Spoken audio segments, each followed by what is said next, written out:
యోగా దినోత్సవ శుభాకాంక్షలు తెలియజేసుకుంటూ ఈరోజు యోగా అన్నది మన జీవన శైలిలో ఒక భాగం కావాలని గౌరవ ప్రధానమంత్రి నరేంద్ర మోడీ గారు తీసుకున్న ఒక నిర్ణయమే కాకుండా ప్రపంచవ్యాప్తంగా యోగాను అలవాటు చేసుకోవాలనే ఉద్దేశంతో ఆయన ఇంట్రడ్యూస్ చేసిన యోగా ప్రపంచవ్యాప్తంగా ఈరోజు యోగా దినోత్సవం జరుపుకోవడం, ఇది 12వ యోగా దినోత్సవం కూడా జరుపుకోవడం జరుగుతుంది.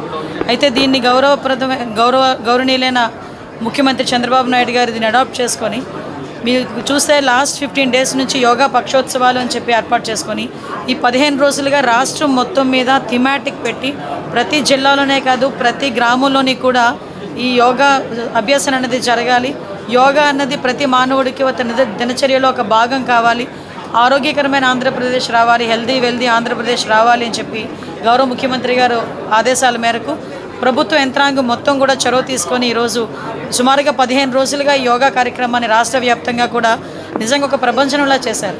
అందులో కలెక్టర్ స్థాయి దగ్గర నుంచి విఆర్ఓ స్థాయి వరకు ప్రతి ఒక్కరు, పోలీస్ డిపార్ట్మెంట్, ఆల్ డిపార్ట్మెంట్ కోఆర్డినేషన్తో ఒక థీమాటిక్గా ఒక టూరిస్ట్ ప్లేస్లో కానీ దేవాలయాల దగ్గర కానీ అంటే ఇంచుమించుగా చెప్పాలంటే ఏదో జిల్లా హెడ్ క్వార్టర్లో యోగా చేసి మమ అనిపించడం కాకుండా గ్రామ స్థాయి వరకు కూడా వెళ్ళి యోగాని అందరికీ కూడా పరిచయం చేయాలి.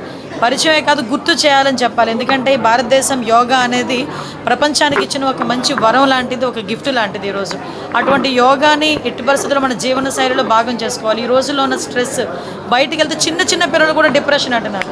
చిన్న పిల్లలకి కూడా సూసైడ్ టెండెన్సీలు పెరిగిపోతున్నాయి. ఇటువంటి సమయంలో ప్రతి ఒక్కరికి యోగా, మెడిటేషన్ అనేది ఒక వరంగా తీసుకొని స్ట్రెస్ని మేనేజ్ చేయడానికి కానీ మన దైనందిన జీవితంలో ఆరోగ్యకరంగా ఉండడానికి ఇది ఒక ముఖ్య భాగమవుతుంది. మీ అందరికీ తెలుసు, లాస్ట్ ఇయర్ ఇదే సమయంలో ఒక Guinness book of world record సృష్టించాం. మనం అందరం కూడా ఒక ప్రపంచ రికార్డు సృష్టించాం. గౌరవ ప్రధానమంత్రి నరేంద్ర మోడీ గారు కూడా ఇదే విశాఖపట్నం జిల్లాలో వచ్చి విశాఖపట్నంలో యోగా చేసిన సందర్భాన్ని కూడా గుర్తు చేసుకోవాలి.